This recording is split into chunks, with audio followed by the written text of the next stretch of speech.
Pas sekali nih Mas Anis, ada beliau tentang dakwah. Ini kan kemarin lagi rame-ramenya itu. Seorang pendakwah ya. Ada yang viral Mas Aldi ya. Nah, kita juga akan membahas tentang dakwah juga Mas Anis. Dakwah provokatif. Tidak ada kata berhenti dalam dakwah. Makanya biasanya ada kata-kata dakwah terus itu. Sampai Allah katakan kalian pulanglah gitu. Sampai mati maksudnya. Jadi dakwah terus sampai mampus. Terus, ya. Dakwah terus sampai mampus maksudnya gitu kira-kira. Jadi kalau kita melihat pertama dari kultur dulu ya. Kultur di Indonesia ini kan kalau menurut Mas Anies sama Aldi itu lebih senang dai yang seperti apa? Kalau saya sih kadang ya melihatnya itu dai yang lucu. Nah, lucu.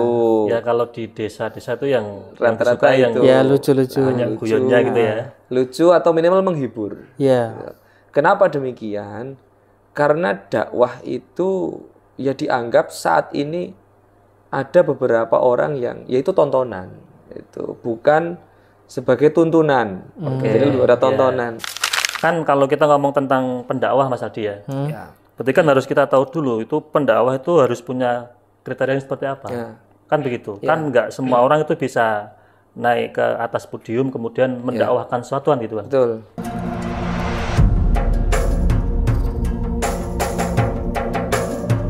Assalamualaikum warahmatullahi wabarakatuh. Waalaikumsalam. Alhamdulillahirabbil alamin wa bihi nasta'in ala umurud dunya waddin sayyidina wa maulana Muhammadin wa ala alihi wa sahbihi ajmain. Rabbi shrah li sadri wa yassir li amri wahlul 'uqdatam min lisani yafqahu qawli amin. Pemirsa Masjid TV, para penonton, sahabat ngopi dan pendengar Radio Dais dimanapun Anda berada. Pertama-tama mari kita panjatkan syukur kita kehadirat Allah Subhanahu wa taala yang mana pada kesempatan kali ini kita bisa berjumpa kembali di acara ngopi ngaji online perkara Islam. Kedua kalinya sholawat dan salam semoga tercurahkan kepada Nabi Agung kita Nabi Muhammad Shallallahu Alaihi Wasallam. Semoga mahabbah kita kepada baginda Rasul dapat memudahkan hidup kita di dunia dan kelak di yaumil qiyamah kita mendapatkan syafaatnya. Amin amin ya rabbal alamin. Pemirsa Masjid TV, para penonton, sahabat ngopi dan pendengar Radio Dais dimanapun Anda berada. Alhamdulillah kita bisa berjumpa kembali di acara ngopi ngaji online perkara Islam. Nah, seperti biasa pada ngopi kali ini, saya temui teman ngopi saya, ini ada Mas Aldi. Assalamualaikum Mas Aldi. Waalaikumsalam warahmatullahi wabarakatuh Mas Anis. Sehat Mas? Alhamdulillah sehat. Mas Anis gimana kabarnya? Alhamdulillah sehat. Kehujanan enggak tadi Mas? Tadi kehujanan, karena musim hujan Mas Aldi. Tapi tetap sehat ya Mas Anis? Tetap sehat, tetap kita ngopi ya, gitu. Ini sudah sampai di episode yang ke 204 Mas Aldi. Nah kira-kira di episode ini kita mau bahas apa Mas Aldi? Sebelum kita bahas kita kenalin dulu nih Mas Anis. Ini kita ada siapa ini tamu kita? Beliau adalah Kang Burhan. Nah, assalamualaikum Kang. Waalaikumsalam warahmatullahi wabarakatuh. Kang. Alhamdulillah sehat. Sehat ya. Sehat sekalian. Amin amin amin. Nah ini Kang Burhan ini juga beliau super sibuk. Sibuk apa nih Mas Anis? Beberapa waktu yang lalu kita hubungi, nggak bisa terus karena benturan jadwal dengan yang lainnya. Jadwal dakwah. Ya dakwah, ya lain-lain sebagainya kan beliau juga termasuk pendakwah yang saat ini di Semarang juga digandrungi oleh kaum mama.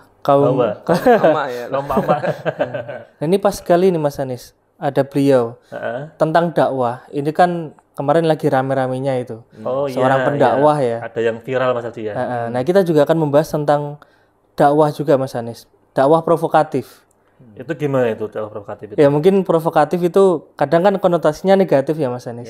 Tapi kita mungkin bisa membahas dari dua sisi. Entah negatif atau positif. Provokatif itu misalnya ya mendorong orang itu untuk berpikir, kemudian merubah diri lebih baik seperti itu, biar terprovokasi gitu loh Mas Anis. Atau bahasa lainnya begini, itu kan dalam rangka untuk mengajak kebaikan, untuk mengajak orang untuk mengamalkan hal-hal yang sifatnya itu baik. Tapi kan juga ada beberapa fenomena Mas Aldi. Pertama yang mungkin kemarin viral, ada pendakwah yang karena mungkin secara retorikanya itu kurang baik, kemudian jadi viral, kan begitu. Nah, apakah juga itu termasuk metode dakwah yang memang lazim atau memang itu ada apa ya? Ada memang aturannya di dalam agama Islam kan? Nah, ini juga kita sudah kerawan Kang Burhan, plus selain pendakwah juga kemarin juga mengadakan pelatihan dakwah ya? Ya, pendidikan kader dai. Nah, di mana Kang? Di rumah sakit. Sultan Agung. Ittihadul Mubalighin. Ittihadul Mubalighin. Ittihadul Mubalighin Jawa Tengah. Nah, mungkin nanti kita akan ngobrol-ngobrol tentang bagaimana itu menjadi pendakwah yang provokatif. Monggo Kang. Iya. Ya baik, Assalamualaikum warahmatullahi wabarakatuh. Waalaikumsalam warahmatullahi wabarakatuh. Para pemirsa MACT TV dan para pendengar Radio Dais yang dirahmati Allah dan seluruh yang hadir di sini, ini ada Kang Aldi, Kang Anis dan yang lain-lain. Jadi menarik ya pembahasan tentang dakwah. Ini tidak ada kata berhenti dalam dakwah. Makanya biasanya ada kata-kata dakwah terus itu. Sampai Allah katakan kalian pulanglah gitu. Sampai mati maksudnya. Jadi dakwah terus sampai mampus. Terus, ya. Dakwah terus sampai mampus maksudnya gitu kira-kira. Dakwah terus sampai Allah katakan saatnya pulang gitu maksudnya gitu. Jadi memang tidak ada kata berhenti dalam berdakwah.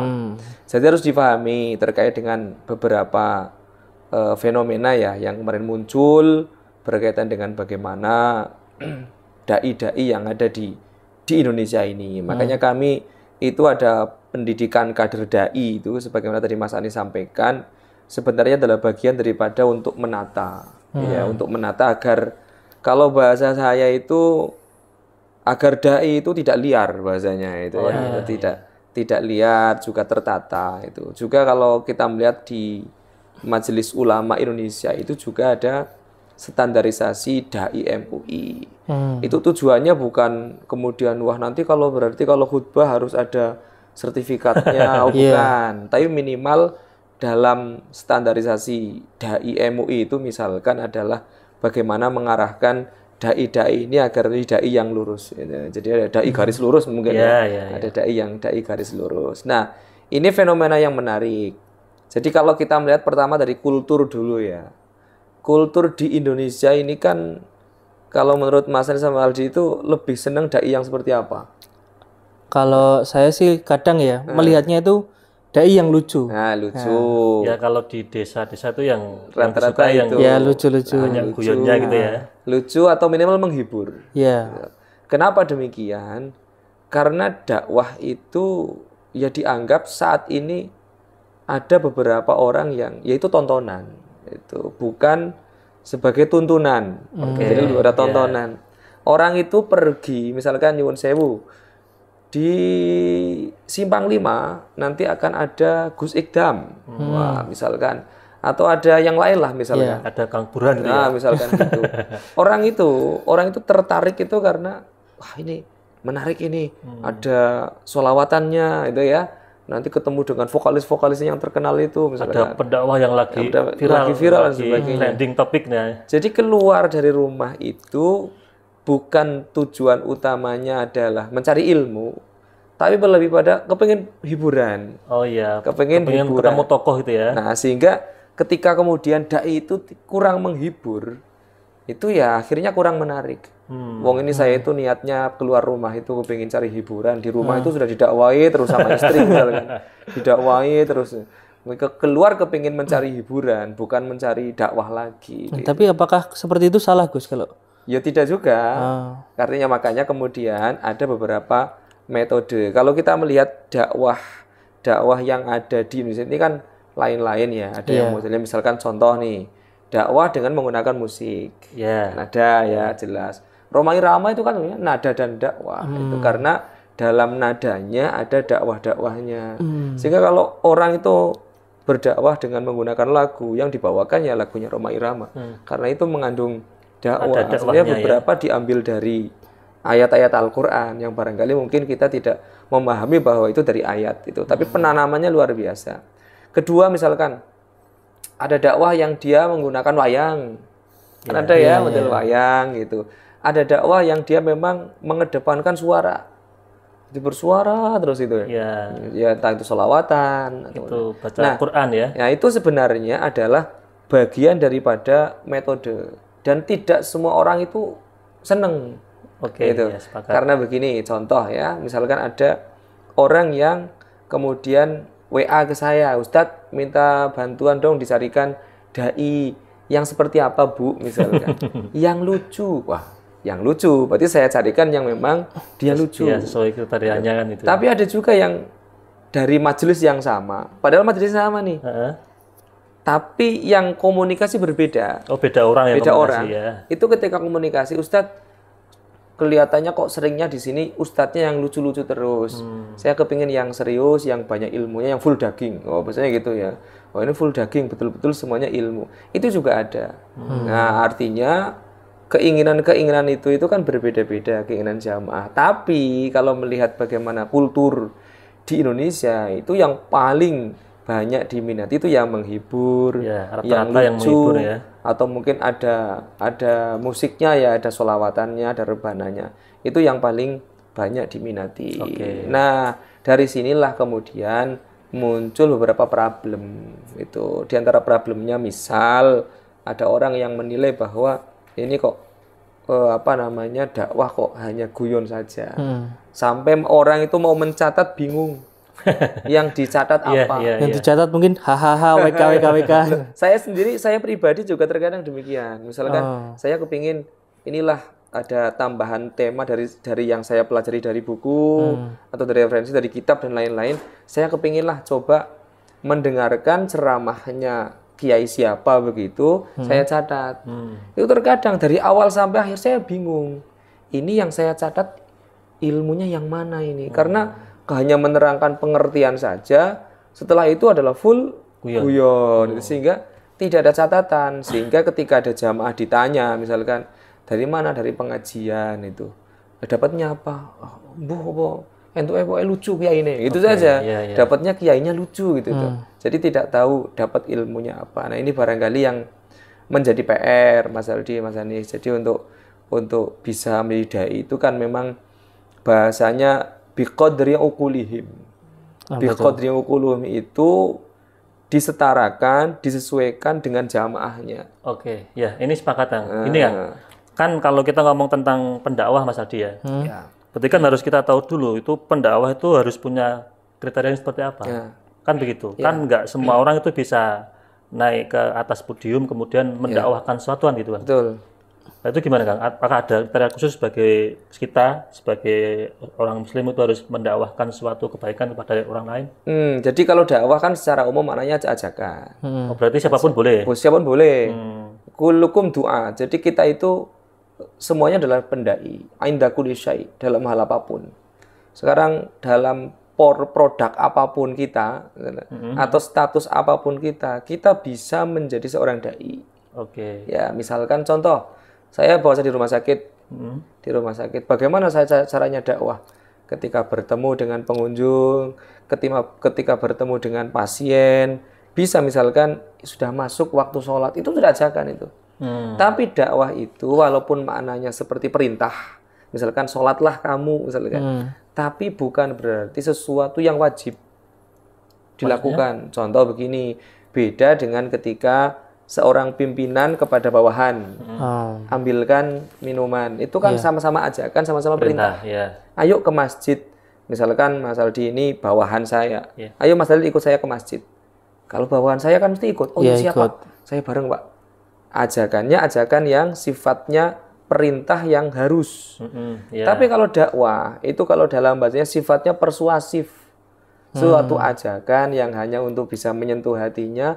Ikut monggo, tidak ya monggo. Yang jelas dia sudah tahu dulu. Sudah tahu sholat wajib kan semua orang sudah paham. Ini di sini sifatnya dakwah itu mengajak ayo ke sholat. Berarti kalau sudah tahu ada sisi mengingatkan kan? Ya, makanya ajakan itu bukan ajakan yang perintah. Tapi lebih ajakan kepada mengingatkan. Makanya bahasanya kan amar ma'ruf. Amar ma'ruf. Memerintahkan sesuatu yang ma'ruf. Ma'ruf itu kan sesuatu yang dikenal. Sesuatu yang dikenal kan. Ma'ruf itu kan sesuatu yang dikenal. Jadi sebenarnya semua orang itu kan fitrahnya kenal kebaikan.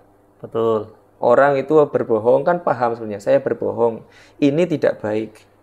Orang jujur, misalkan berkata jujur, dia sudah paham kalau sebaik-baik orang ya perkataannya jujur. Nah, ada seorang dakwah, misalkan, ayo kita selalu senantiasa jujur dengan diri kita sendiri, jujur kepada Allah. Sebenarnya mengingatkan sesuatu yang sebelumnya sudah dikenal. Itu lebih pada dakwah. Nah, kalau sesuatu yang belum dikenal, itu namanya mengajar. lebih pada mengajarkan. Itu jadi berbeda. Ya walaupun nyuwun sewu ketika orang berdakwah pun mestinya kan ada yang tidak tahu kan gitu. Tapi minimal tujuannya sama. Dakwah kan tujuannya sama, mengajak kepada jalannya Allah. Apapun temanya loh ya. Apapun temanya, makanya dalam Al-Qur'an ud'u ila sabili rabbik. Jadi ajaklah ya Muhammad, wahai Muhammad, ila sabili rabbik, kepada jalan Tuhanmu. Itu kalau dalam tafsir Jalalain maknanya ad-din, kepada agama. Mas Anies kok ngomongi seseorang kaitannya dengan kepada agamanya Allah, entah itu masalah jujur, masalah sabar. Loh, Mas Anies lihat orang kecelakaan, kemudian menangis-nangis. Kira-kira ketika Mas Anies mengatakan, "Jimpun Pak, sing sabar Pak," itu kan dakwah sebenarnya. Oh iya. Sebenarnya kan orang itu kan kenal sabar, tapi karena sedang kecelakaan, tahu sabar tahu. Tapi karena sedang kecelakaan, terbawa emosi, dia putus asa, dia merasakan sakitnya, sabarnya itu sedang pergi sementara itu. Nah, Mas Anies datang, sabar sih Pak, sabar, zikir, istighfar itu. Jadi sebenarnya makanya bahasanya adalah amar ma'ruf.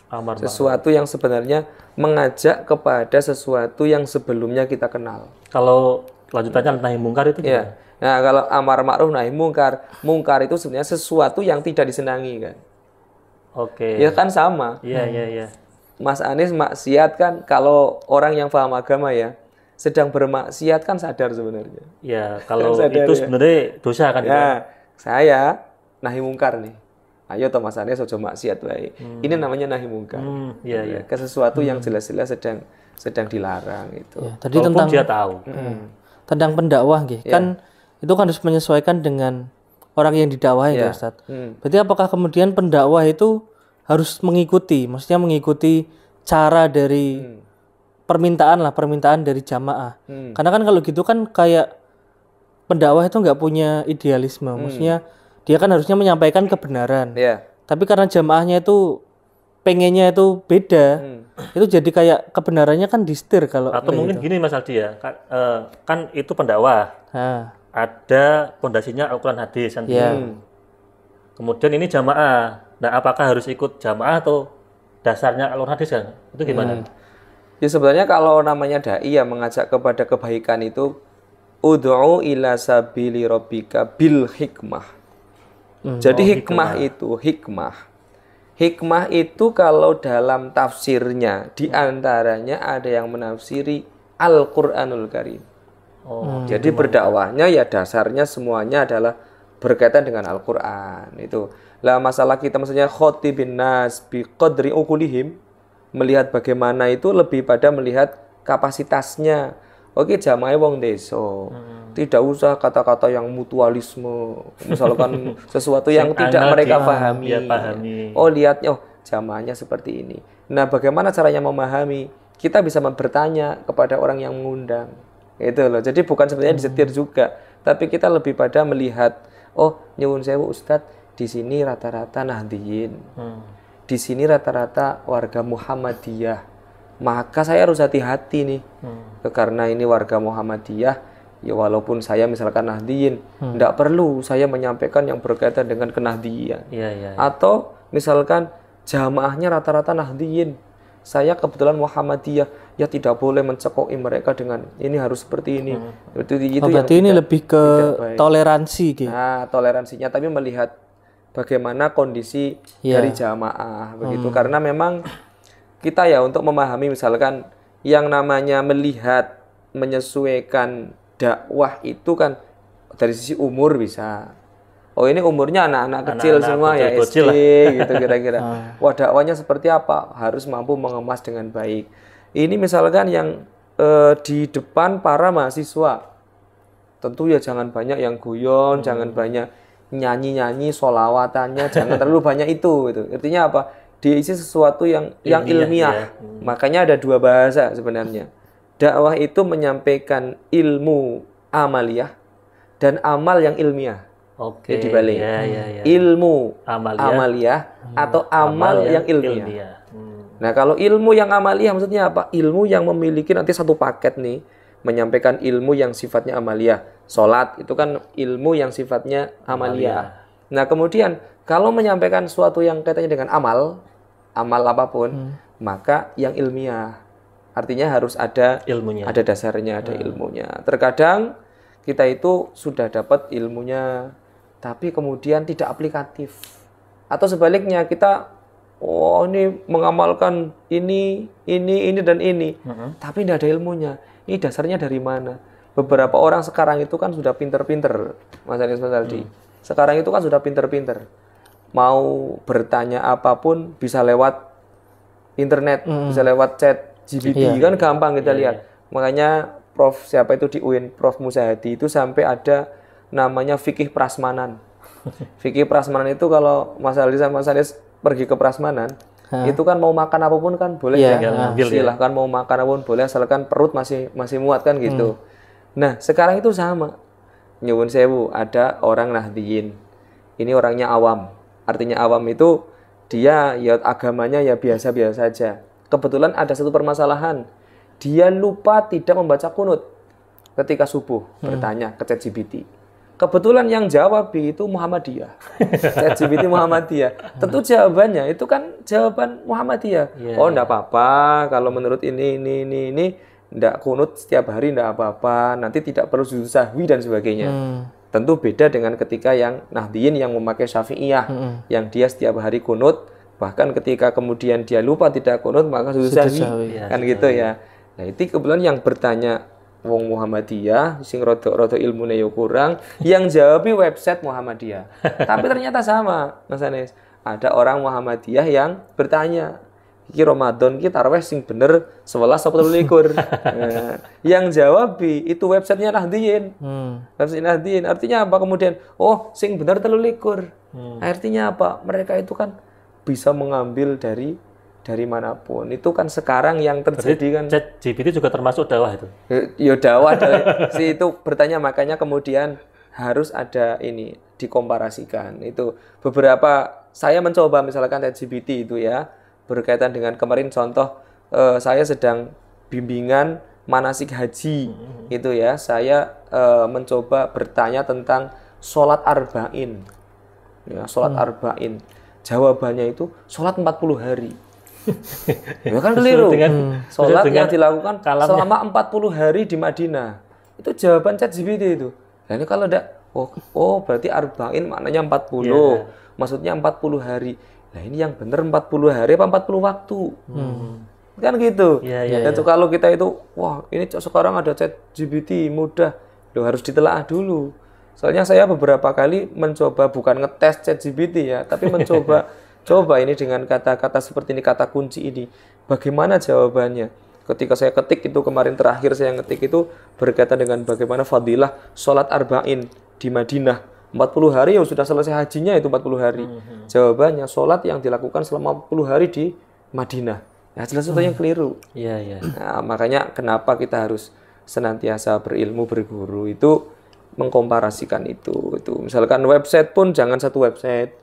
ChatGPT dibandingkan sehingga mendapati ilmu yang benar-benar bisa terpercaya. Nah ini Kang, saking pentingnya ilmu, karena tadi ya ilmu itu kan dengan cara yang tidak hanya sebatas kita buka ChatGPT saja. Harus ada gurunya, harus kita belajar, banyak literatur kitab-kitab yang harus kita pelajari. Bagi seorang pendakwah, itu kan harus mampu juga menguasai itu. Tidak hanya sebatas kita punya handphone, kemudian kita buka-buka untuk referensi dakwahnya kan. Gimana Kang itu? Jadi dakwah itu begini, dakwah itu seni. Seni menata hati, seni menata diri, seni menata materi. Dakwah itu gitu, 3 ini poin. Menata hati itu apa? Niatnya yang benar. Ud'u ila sabili rabbika. Sabili rabbik itu dimaknai adalah ridhonya Allah. Artinya apa? Mengajak kepada sesuatu yang diridhoi oleh Allah. Apapun, tema apapun, yang penting ajakannya adalah mengajak ridho kepada Allah. Jadi tidak ada tujuan apapun. Makanya kalau di kami di Itihadul Balighin yang mereka terdai dilarang pendai itu kok misalkan narif. Sekarang dilarang narif. Beberapa yang pasang tarif. Itu termasuk menata hati. Karena dakwah itu adalah ladang pengabdian, bukan ladang penghasilan. Hikmah ya. Kalau menjadi ladang penghasilan akhirnya nanti pilih-pilih nih. Yang undang siapa ini? Wah, ini kalau di sini itu sedikit misalkan. Oh, di sini banyak. Oh, khutbah kalau di sini sedikit bisarohnya. Kalau di sini banyak. Ini saya harusnya jadwal di sini. Yang nyuwun sewu bisarohnya hanya 200.000. Kemudian ada tawaran lain. Tawaran khutbah lain yang bisarohnya 500.000. Yang 200 di cancel. Ada Yang 200 di cancel, milih yang 500. Ini yang kasihkan ke yang lain, milih yang 500. Nah, ini menyakiti takmir. Kalau bahasa saya menyakiti takmir, kenapa? Sudah jadwal setahun yang lalu. Satu tahun, jadwal 2 kali, misalkan. Misalkan di MAJT, dijadwal 2 kali.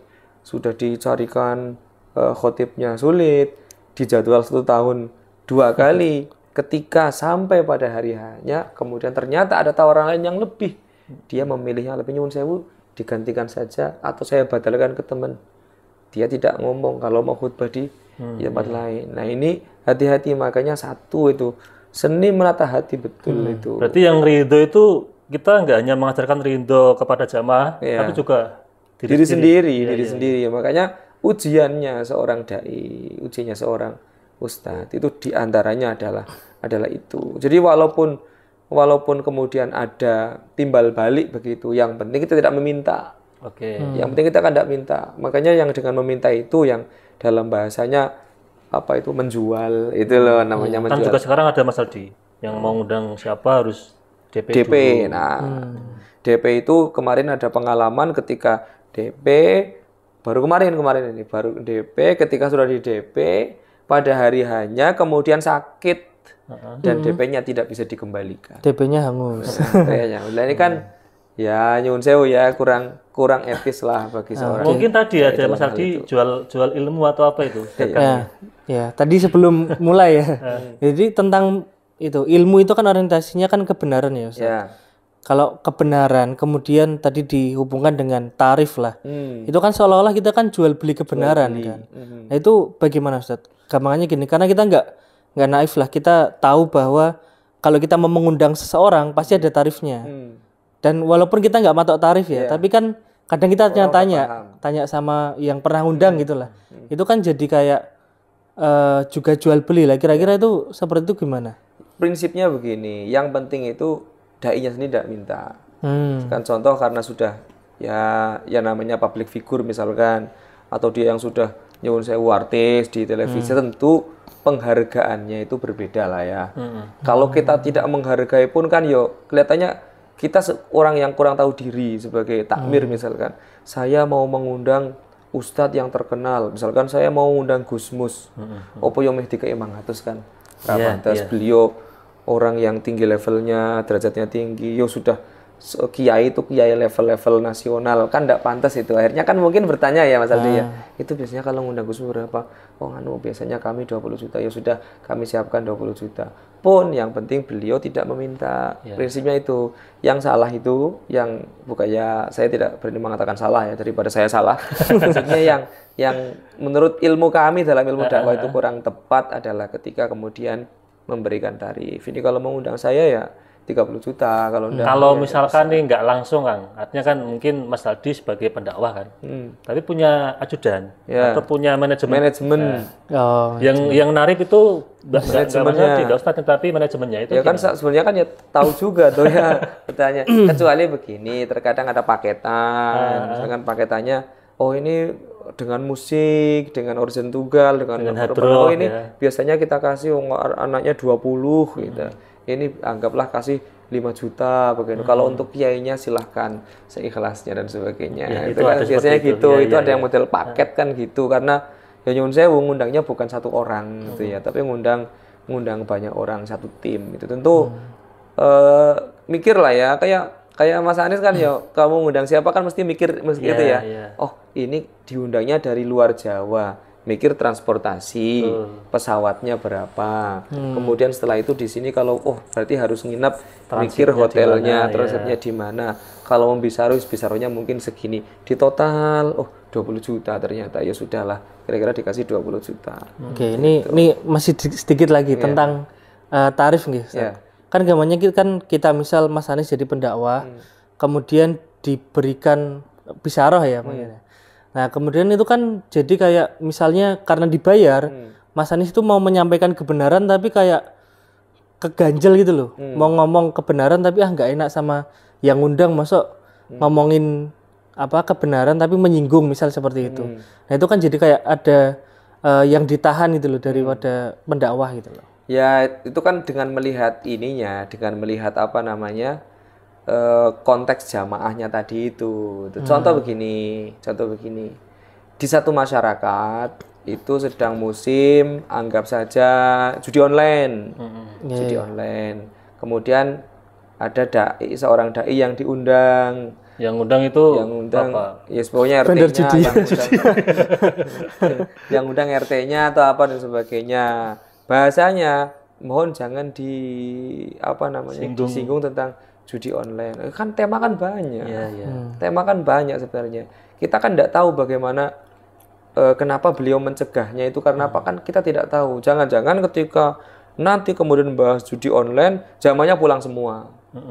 Atau mungkin kalau nanti dampaknya jadi kayak semacam masalah di perkampungan itu. Ya, bisa jadi gitu. Anggaplah kayak tadi itu. Di sini warga Muhammadiyah misalkan. Jangan bahas tentang tahlilan. Misalkan walaupun tahlil itu suatu kebenaran misalkan, sholawatan. Walaupun sholawatan suatu kebenaran, tapi karena memang ya bukan kemudian iki sampai tak bayari loh, ngomong iki bukan itu juga, tapi kan menjaga itu. Dari konteksnya konteks menjaga dan itu real kan terjadi. Ini ya Kang ya, artinya jalan menuju Tuhan kan banyak. Tinggal kita cari jalan yang pas untuk jamaah itu yang mana kan gitu. Makanya jangan nyenggol ini, jangan nyenggol itu. Oke. Malah ada yang lebih enak lagi malah ketika temanya khusus. Ustadz nanti mohon disinggung tentang judol. Tentang judi online. Berarti memang fokus di sana. Saya langsung berpikir, barangkali masyarakat sini sedang gandrung-gandrungnya dengan judi online. Marah-marahnya judi online gitu ya. Jadi bisa ada larangan, malah justru bisa ada perintah. Ustadz nyuwun sewu, jangan bahas sedikit pun tentang judi online. Bahaya Ustadz. Atau sebaliknya, bahas tentang judi online. Berarti mungkin Mas Aldi sebelum kita lanjut Mas Aldi, karena sudah di kode, ini kita akan jeda iklan yang melewat dulu. Siap.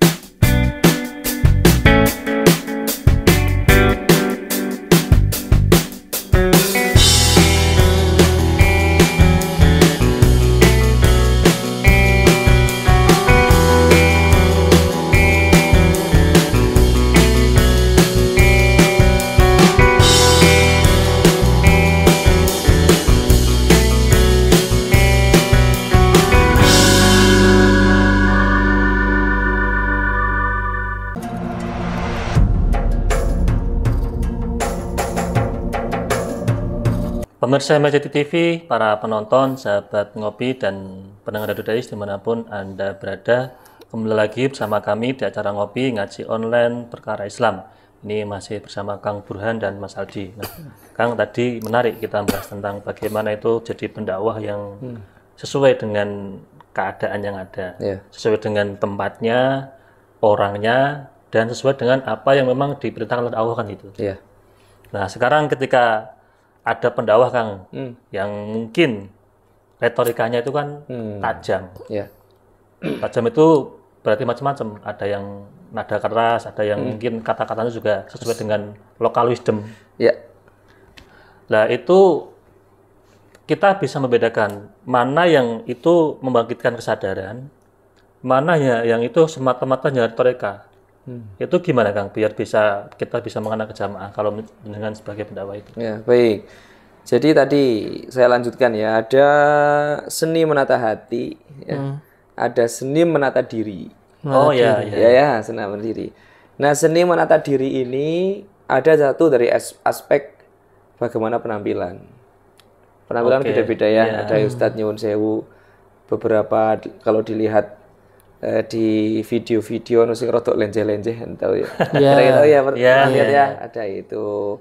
ada yang ya dengan stylenya masing-masing lah. Termasuk juga pakaian juga ya. Pakaian, ada yang pakaian Jawa, sing model Pakai kacamata ireng, sebagai macam-macam lah kira-kira. Pakai belangkon itu kan. Nah, pakai belangkon itu pakai udeng-udeng itu beda-beda lah. Nah, sekarang begini, kalau dakwah itu ada seni menata diri, artinya seni menata diri ini adalah bagaimana itu menghargai diri sendiri sebenarnya.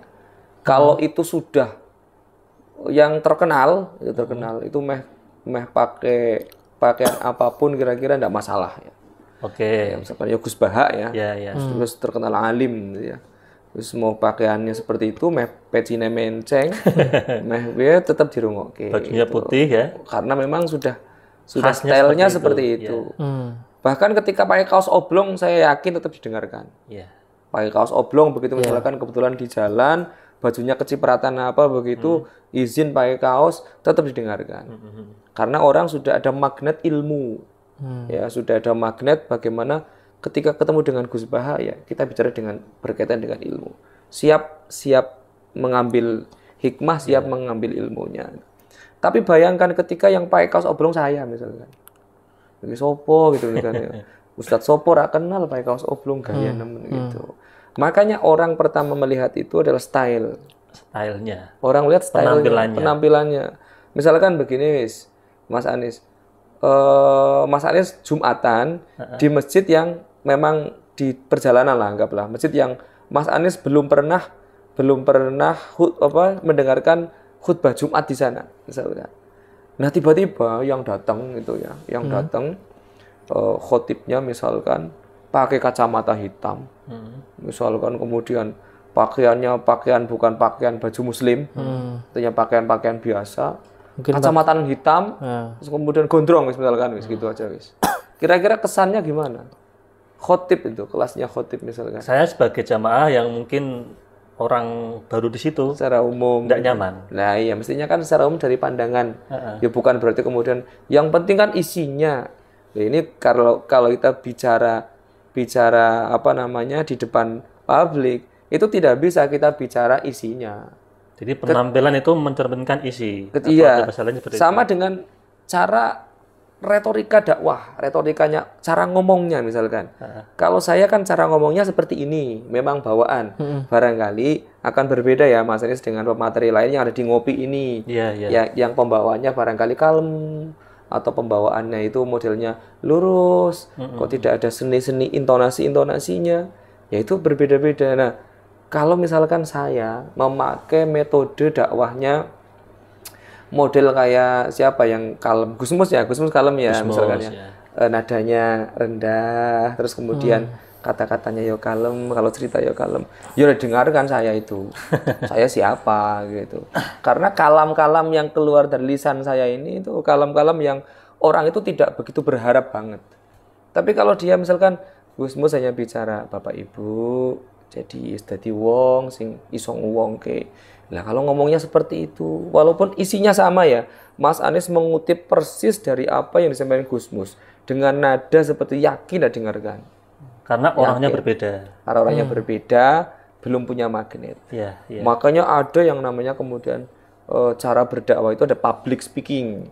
Public speaking for dai. Jadi ada public speaking bagaimana menjadi seorang dai. Jadi intonasinya bisa difahami dengan baik, ilmunya bisa diserap dengan baik, cetong. Cara wong maca Quran, ibarat orang membaca Al-Quran itu huruf per hurufnya itu bisa dinikmati dengan baik. Nah, beda dengan orang yang simaan.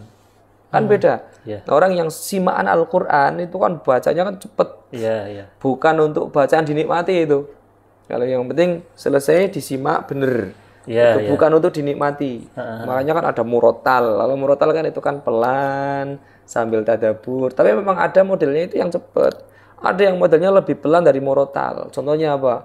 Ketika belajar di TPQ, a'udzubillah, itu kan pelan banget, itu memang untuk pembelajaran. Nah, tentu kan itu berbeda-beda.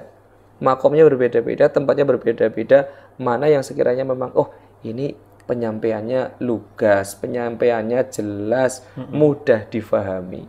Nah, ini seni menata diri itu. Menata diri itu apa juga berkaitan dengan kita bagaimana menata perilaku dan sikap kita, Gus. Ya termasuk itu. Jadi perilaku kan sama. Makanya tadi saya sampaikan, menata diri saya di awal kan menyampaikan ono sing model lenje-lenje.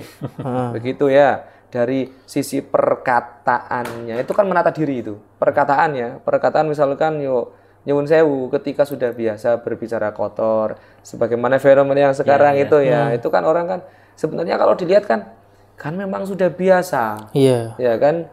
Beliau itu kan sudah biasa kalau memang metodenya itu kan seperti itu. Kata-katanya kan yang keluar memang seringnya hal-hal seperti itu gitu. Nah, bagi orang yang sudah biasa mungkin nyaman-nyaman saja. Tapi bagi orang yang tidak biasa, apalagi nyuwun sewu ada satu kepentingan yang lain, tentu ya akan menjadi sesuatu yang berbeda gitu. Makanya kemudian viral tuh ya. Yang kasus sekarang ini kan kemudian cara bahasa Semarang itu diundat-undat. Ya sampai video-video yang lama itu kan, oh ini ternyata sering ngomong gini itu. Kan videonya ditampilkan semua terus. Lah kenapa tidak dari dulu itu? Kenapa kok baru sekarang, padahal yang nyuwun sewu di one-one kayak gitu itu sudah sekian banyak. Kenapa kok yang diviralkan yang hari ini dan sebagainya? Tentu ada beberapa makna yang bisa kita ambil pelajaran lah dari itu ya. Makanya kan beberapa yang ada yang mengambil pelajaran, wah iki wali tenanan itu. Nah, ada yang mengambil pelajaran, ya bagaimanapun tetap dijaga gitu ya, karena tidak semua orang itu sama dalam menerima perlakuan yang demikian. Ya bagi beliau yang nyuwun sewu tegar, dipisui meneng wae ya karena memang alhamdulillah tegar. Coba kalau dia modelnya yang ngamuk itu mungkin bisa langsung dilaporkan ke yang berwajib kan, bisa jadi kan. Kira-kira demikian. Jadi itu menata diri itu bisa dari sisi pakaian, bisa dari perilaku. Jadi lahiriah batiniahnya. Lahiriahnya lebih bagaimana dia model-model apa ya, gerak-gerakannya lah, gerak-geraknya di panggung. Beberapa kan ada yang sambil joget-joget juga ada kan itu ya. Mas Reza tahu sendiri lah, sambil joget-joget, sambil nyanyi koyo rumongsoku koyo wong wedok seperti perempuan tampilannya. Ada yang model misu-misu, ada yang model kata-katanya kotor dan sebagainya. Nah, sebenarnya bagi sebagian orang yang sudah terbiasa akan nyaman-nyaman saja. Tapi sekali lagi bahwa ketergelinciran lisan atau sabukul lisan itu akan lebih banyak dibandingkan dengan tidaknya. Kalau kita sering berbicara kotor. Contoh, di antara jamaah saja, saya itu ada yang nyuwun sewu botak, enggak ada rambutnya. Ya kan saya mengatakan botakmu itu kan yuk sah-sah saja mau memang dia botak. Tapi kan itu kebenaran Mas Aldi. Kebenaran itu. Tapi apakah tepat ketika saya mengatakan botakmu kayak lampu misalkan? Ya mengatakan padahal memang botak kayak lampu memang dilalah yo tidak ada rambutnya sama sekali, njur yo keling-keling gitu akhirnya. Botakmu kayak lampu. Sebenarnya kan sesuatu yang sempat. Ada orang memang keriting, orang memang hitam. Kemudian wah ireng men to. Ya sebenarnya ini kebenaran, tapi kebenaran yang tidak tepat. Lah ini kan pemilihan seperti ini kan menata diri banget itu. Menata diri dari sisi etikanya, retorikanya sampai dengan intonasi itu dipersiapkan betul bagi seorang dai sehingga meminimalisir yang namanya kemungkinan itu orang justru malah tersakiti walaupun tidak semua orang itu. Makanya sabkul lisannya orang yang nyuwun sewu dengan model-model seperti itu akan lebih tinggi dibandingkan dengan yang model kalem. Nah, yang model kalem yang banyak dalil, misalkan kok dalil terus hadis Quran, hadis Quran, apakah bisa tergelincir? Bisa. Dengan apa? Salah menyebutkan hadis. Oh ini sahih padahal tidak sahih. Salah menyebutkan ayat, salah menafsirkan. Itu kan banyak. Misalkan ada seorang penafsir, kok ditafsiri seperti ini, tidak benar ini keliru. Ternyata semua dai dari sisi manapun itu tetap ada sisi salahnya. Berarti kan semua gitu. Karakter pendakwah itu pasti ada potensi untuk salah. Ada potensi, tetap ada potensi. Saya pribadi misalkan ketika berdakwah dan sebagainya, plus sudah dihafalkan betul ayatnya, sudah dihafalkan betul bagaimana hadis-hadisnya. Terkadang harusnya tidak perlu menyebutkan riwayatnya kan tidak masalah. Makanya saya sering menyampaikan, Rasulullah menyampaikan, gitu saya cukup. Ini hadis riwayat Imam Tirmidzi, padahal dia ngarang. Ya orang percaya saja, Mas Aldi percaya saja ketika saya menyampaikan ini riwayatnya Imam Tirmidzi, Mas Aldi percaya saja ke saya. Karena dalam hal ini levelnya Mas Aldi barangkali tidak tahu juga. Ketika saya mengatakan ini dari riwayat Imam Tirmidzi, percaya dengan saya. Padahal saya ngarang. Tapi bisa tidak jujur? Bisa. Contoh hanya cukup dengan menggunakan Rasulullah menyabdakan. Rasulullah bersabda dalam sebuah hadis. Ketika ayatnya kok lupa, tidak perlu memaksakan. Wah, ini agar terlihat ilmiah. Surah An-Nahl ayat 360. Padahal An-Nahl tidak sampai ayatnya 360. Kalau yang paham kan jelas bohong. Tidak mungkin An-Nahl sampai 360. Ini bagi yang paham. Tapi yang tidak paham, ilmiah banget ini. Kan gitu kan? Maksudnya ilmiah banget ini bisa hafal ayatnya dan sebagainya. Nah, kalau saya diberikan pelajaran, kalau kita itu lupa, ya jangan disebutkan. Kan cukup menyebutkan Allah dalam Al-Quran. Kan tentunya bisa ya. Allah dalam Al-Quran itu malah apa ya? Mengurangi kesalahan aman. Ya, lebih aman ya. Kalau lupa ini hadis, opo Quran, opo perkataan, ya tinggal pernah disampaikan. Bu sopo iki? Bu Gusti Allah, Quran, bukan Nabi, bu sahabat. Yang penting pernah ada salah satu kalam hikmah misalkan. Padahal itu Al-Quran. Kan kalau nggak gitu kan nggak keren Gus nanti Gus. Makanya tadi itu ujiannya. Ujiannya orang yang seneng dalil gitu. Terkadang itu harus seolah-olah terlihat ini riwayatnya ini keren ini sebagainya. Nah, orang yang tidak bisa dalil, yang tadi banyak guyon, tergelincirnya adalah dalam hal-hal yang seperti itu. Terus gini Kang, idealnya bagaimana agar kita tuh nggak tergelincir ke tadi yang suka dalil, kemudian salah dalil, yang nggak suka dalil, banyak guyonnya terus ngomong kasar. Gimana idealnya? Seni yang ketiga. Apa itu? Nah, tadi kan seni menata hati, menata diri, menata diri, seni menata materi. Oke, ya. Jadi materinya terkonsep nih. Mau bahas apa? Ini yang paling banyak. Jadi misalkan contoh ada orang yang mengundang seorang dai untuk membahas halal bihalal. Maka minimal terkonsep nih. Makna halal bihalal apa? Dalil Al-Qur'annya apa? Hadisnya apa? Yang akan ditanamkan apa? Itu harus ditata rapi. Lah kalau tidak dikonsep, ini PR bagi para dai yang sudah kondang. Itu terkadang ning ndi podo. Paling nyampe ke dalilnya ya memang sudah hafal dalilnya. Tapi akhirnya barangkali kalau saya sering mengalami gitu ya. Jadi misalkan contoh saya ingin mendengarkan salah satu ceramah seorang kiai tentang halal bihalal. Dari tahun 2021 sampai dengan 2024 yang tak setel itu sama. Sama. Artinya apa? Itu terus itu ya? Tidak ada pengembangan.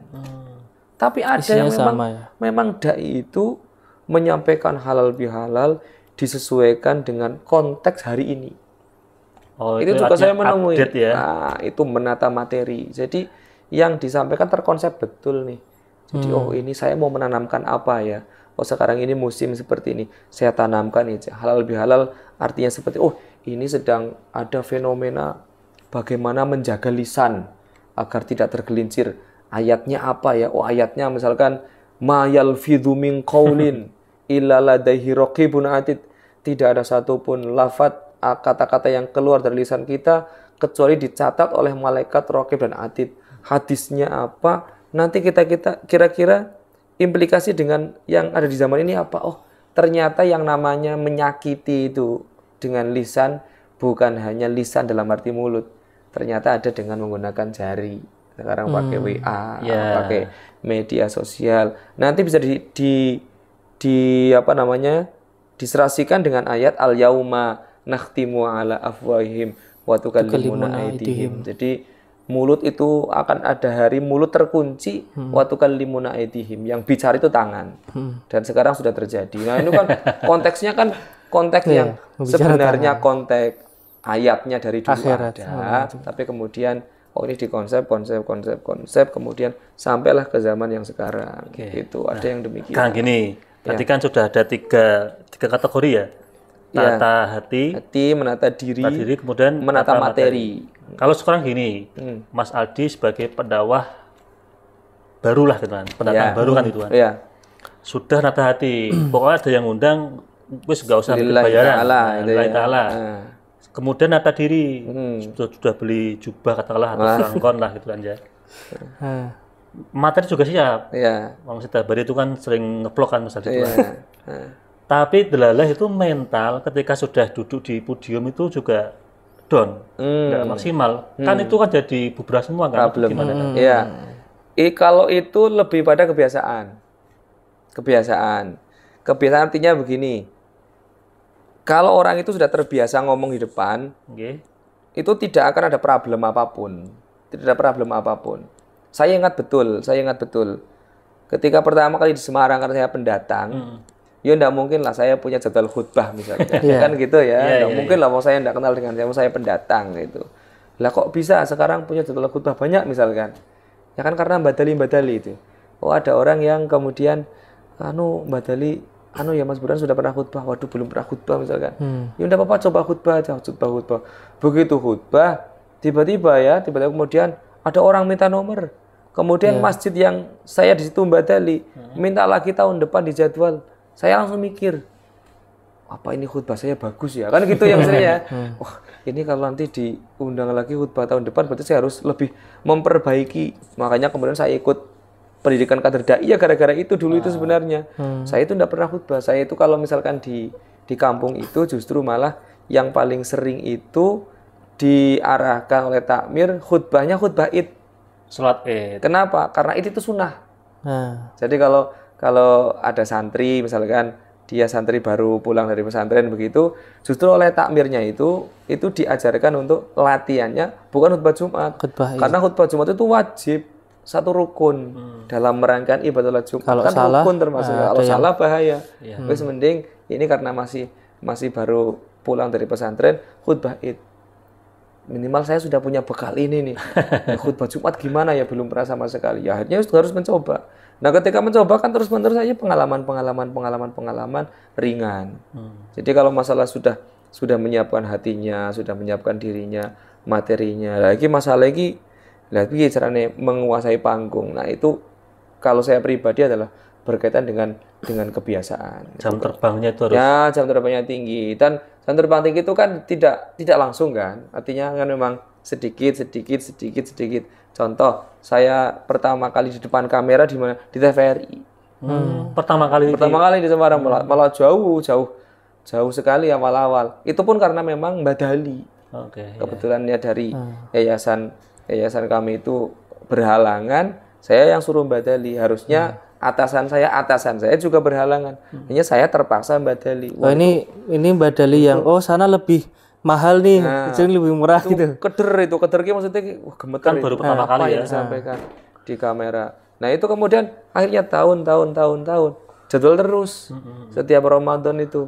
Jadi saya mungkin menangi itu 4 atau 5 kali Ramadan di depan kamera seperti ini. Sehingga kemudian di depan kamera ya ternyata ya tanpa beban ya. Kenapa? Karena sudah terbiasa. Jadi ketika saya diundang Mas Anies di ngopi ini, karena sudah punya pengalaman beberapa kali di TVRI, ya ringan-ringan saja karena memang sudah terbiasa. Kalau yang belum terbiasa kan bingung ya, mau menata ini, mau menata kemana, menata ke sana, sudah bingung, juga bingung. Mungkin ya toleh-tolehnya bingung. Artinya demam panggung itu ya. Demam kamera lah. Sama kira-kira di depan panggung, di depan jamaah, depan kamera itu juga sama. Makanya kan ada apa ya? Ada triknya lah. Contoh ya, kenapa kok khutbah Jumat sering ditinggal tidur? Kenapa coba? Karena khotibnya nadanya sama, intonasinya sama, tidak menatap jamaah. Kan rata-rata khotib kan alhamdulillah kan gitu. Gimana pun. Alhamdulillahilladzi kan gitu. Kan tadi kan ini Kang, biar tadi menyejukkan. Nah, menyejukkan itu. Tapi kan ditinggal tidur. Makanya itu kan ada apa namanya itu, kalau kepingin lihat mukjizat di hari Jumat itu datangnya telat. Itu banyak orang tanpa kepala. Orang nunduk semua, katanya tidur semua. Namanya kalau saya karena saya sudah berlatih nih, sudah ikut pelatihan khotib profesional itu. Coba deh saya amalkan. Artinya apa? Ya kayak kita menyampaikan PowerPoint saja. Sampai judulnya apa, kemudian dalil Qur'annya apa, hadisnya apa, yang disampaikan apa, hikmahnya apa, yang akan ditanamkan apa. Kan kayak PowerPoint. Jadi tidak terpaku pada teks. Nah, akhirnya karena saya sudah terbiasa tidak membaca teks. Kalau membaca teks malah bingung. Karena teks Jumat itu kan dari mulai ma'asyiral muslimin wa zumratal mu'minin rahimakumullah. Pertama, marilah kita senantiasa. Itu kalau sudah, waduh loh, kan ayatnya sudah tak baca tadi, malah bingung. Karena tidak terbiasa. Makanya coba kalau muqaddimah dan akhir itu kan di mana-mana sama. Rukunnya yang penting kena. Makanya ketika saya khutbah 1, enggak lama. Enggak lama saya. Paling 10 menit selesai saya. Khutbah 1, khutbah 2 saya selesai. Dan saya selalu menatap jamaah. Jadi lihat menatap jamaah. Jadi jamaah 1 karena belum lama saya tatap, mereka belum sempat tidur sudah selesai. Jadi mereka belum sempat tidur sudah selesai. Dan yang sudah kelihatan tidur itu yang saya tatap. Oke, pojok mulai ngantuk-ngantuk, tak tatap terus. Misalkan hadirin rahimakumullah, tak tatap terus. Akhirnya enggak ngantuk. Nanti pindah ke sana lagi, terus itu tak tatap. Nah, begitu kemudian mulai tertunduk, kayak terhipnotis begitu. Allahumma fir. Halil muslimin wal muslimat kan bangun langsung itu. Wal mukminin wal mukminat. Jadi ada metodenya. Jadi jangan salahkan jamaahnya. Karena juga dulu kan di pondok itu kan ngajari itu kan gini. Ibaratkan itu jamaah itu batu kan biar mentalnya itu terbangun tuh loh. Gitu ya. Itu kan karena metode mungkin karena saking groginya di depan jamaah banyak sehingga kemudian dianggap batu. Tapi sekali lagi kalau misalkan metode itu misalkannya saya itu kalau kajian atau anggaplah ya ceramah lah misalkan kok kelihatannya kok lesu ya, apa saya kurang lucu, apa saya itu kurang gimana, saya sudah mondar-mandir kemana-mana tapi kok jamaah tetap tidak gini ya, tak anggap sholawatan wis barangkali memangkan ngantuk gitu, sholawatan dan sebagainya. Terus kemudian kayak khutbah kan sama, khutbahnya kok seperti ini lah, intonasinya lurus kok. Makanya mari kita hadirin rahimakumullah kan beda. Hadirin rahimakumullah tentu akan berbeda dengan hadirin rahimakumullah. Marilah kita senantiasa lurus, menunduk ke teks. Jadi jamaah merasa tidak diopeni itu, maksudnya kok menatap teks terus dari awal sampai akhir ya tinggal itu tidur. Kalau biar bangun semua Mas itu tongkatnya diangkat gitu. Nah, sekarang ini tentang pendakwah lagi Gus. Kan kemarin juga pendakwah itu banyak yang berkomentar, kamarnya berkomentar terhadap satu fenomena, tapi sebenarnya dia belum paham benar gitu. Fenomena itu sebenarnya hakikatnya itu seperti apa. Kita lebih sering berkomentar dulu lah daripada kita memahami. Nah itu bagaimana Gus? Kan sekarang banyak seperti itu di media sosial khususnya. Jadi begini, kita itu sebenarnya sah saja menilai apapun. Kita apapun itu sah menilai apapun, sah menilai itu apapun. Sebagai seorang manusia. Tapi nilailah yang baik atau cari di mana tempat-tempat yang sekiranya tidak menimbulkan sesuatu yang sifatnya suudzon. Semua itu bisa diambil sisi baiknya kok, Mas Aldi. Semuanya. Walaupun itu hal negatif. Hal negatif, semua bisa diambil sisi baiknya. Contoh fenomena yang ada sekarang yang viral teh misalkan. Ya kalau mau diambil sisi buruknya, ya bisa. Kita bisa, sisi buruknya kan bisa. Penceramah kok ngono kan bisa. Misuh-misuh bisa saja. Tapi bisa mengambil hikmahnya enggak? Bisa. Oh berarti saya harus lebih menata diri, lebih menata materi, lebih menata hati, lebih mengkonsep, memilih kata-kata yang baik untuk jamaah. Nah, bagi hikmah yang lain, ini dibuka rizkinya oleh Allah Subhanahu wa taala. Jangan-jangan ini memang yang dikirimkan oleh Allah untuk membantu. Nah, akhirnya kemudian banyak yang ikut-ikutan itu kan. Banyak ikut-ikutan kemudian ikut jualan es dan sebagainya. Lah itu kan artinya ya sebenarnya itu bukan masalah, artinya kurang menempatkan diri dan sebagainya. Yang jelas kita itu bisa melihat jamaah itu kira-kira seperti apa dan sebagainya, kita tata betul tuh dari tiga tahap ini ditata betul agar bisa menjadi dai yang ya minimal lurus lah, itulah tidak yang neko-neko, tidak yang kontroversi gitu ya. Yang kontroversi. Untuk menjaga saja sebenarnya, untuk menjaga bagaimana agar dakwah itu betul-betul sampai pada tujuan utamanya adalah tadi itu ud'u ila sabili rabbika. Jadi orang yang didakwai itu mereka menjadi lebih dekat dengan Allah. Oke, terakhir kan tentang al-adab faqal ilmu. Kan juga kemarin viral itu. Gimana itu Bang? Al-adab faqal ilmu sebenarnya begini. Justru malah buahnya ilmu ya adab. Itu.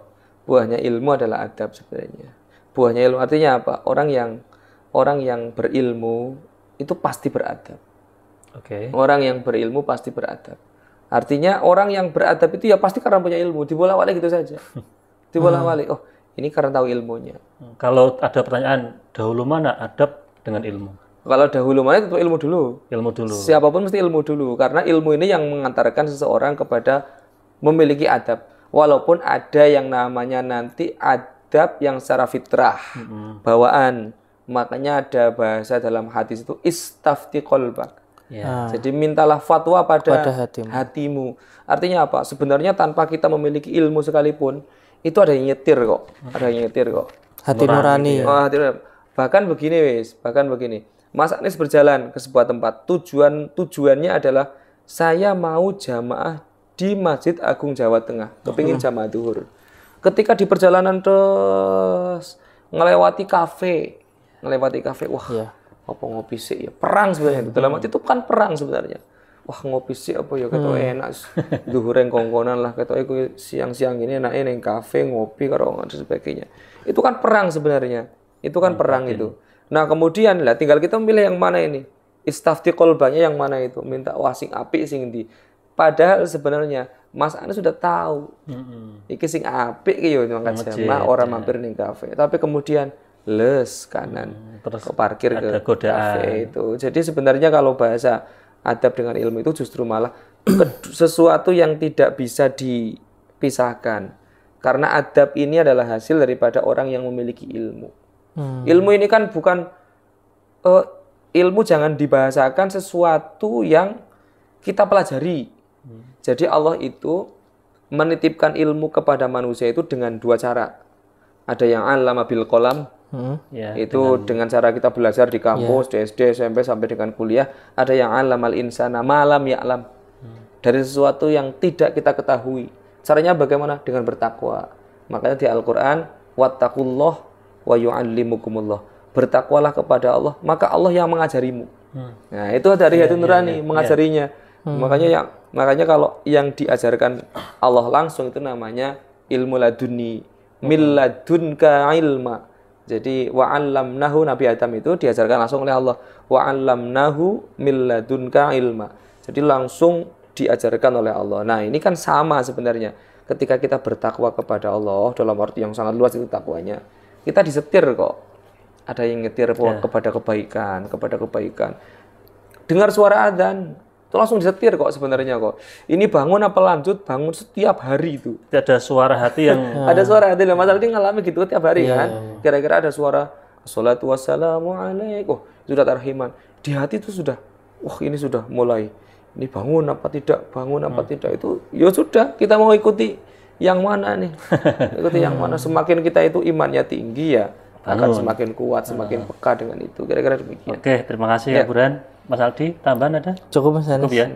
Pemirsa MCT TV dan para penonton dimanapun Anda berada, demikian ngopi pada episode kali ini. Saya selaku host, banyak salah, banyak khilaf. Mohon maaf yang sebesar-besarnya. Akhirul kalam. Assalamualaikum warahmatullahi wabarakatuh.